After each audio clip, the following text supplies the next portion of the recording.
Welcome back to the Daily Lift. Isn't it an amazing encouragement to remember God's track record? That He is faithful to us and that He means what He says and He always keeps His promises. We have passages like Psalm 77:11, where the psalmist writes, I will remember the works of the Lord. Surely I will remember your wonders of old. Why is it so important to remember these things? Why do we have passages like Malachi 3:6? I am the Lord and I do not change. Or Hebrews chapter 13, verse 11. Jesus Christ is the same yesterday, today, and forever.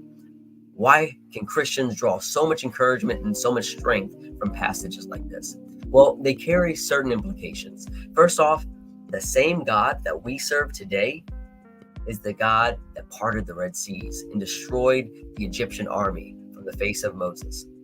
The same God that we serve today spoke the entire universe into existence and rested on the seventh day. The same God we serve today restored Job to all of his glory and then some. And so we can take confidence and faith and strength that the God that these wonderful men of faith served, that we served Him too. Same God. And we can also be reminded that He always provides for and He always protects His people. When we look at how God watches over His people, David says, I was once young and now I'm old, and I've never seen the Lord forsake His faithful. And He always keeps His promises. This is something else that we have to remember, that when God promises something, He's going to keep that promise.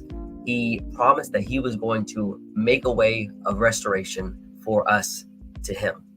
And He built that bridge by sending His Son, Jesus, to come here, to live as a man, to take on the punishment that we deserve and restore that relationship so that we can make our way back to Him. There's other things that He's promised as well. He's promised to show His strength through those who are loyal to Him. When we are faithful to God, God will be faithful to us. When we draw near to God, He's going to draw near to us. And He also said that He will promise and bring forth His plan or His will, and His plan of salvation will be carried out because His word will not return to Him fruitless or return to Him void. And He also has promised that one day He's going to judge the world. He is fully just and fully righteous, and He says, vengeance is mine, I will repay, says the Lord. And He will hold all of us accountable, each according to our own actions, to our own deeds. And there will be a separation. God has promised that He will separate the just from the unjust, the faithful from the unfaithful, the righteous from the wicked, the sheep from the goats.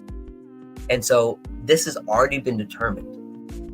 Where we lay and which side we're on is up to us. And when we look at passages like this, that God is faithful, when we look at passages that say He is the same and will not change, we know that God means business and that God has not offered us something that we cannot accept. And so I want to encourage you today to stick through it, to keep your eyes on the prize, and make sure that you remember God's track record, because He will not let us down. He will be faithful as long as we stay faithful to Him. And as always, go lift somebody up.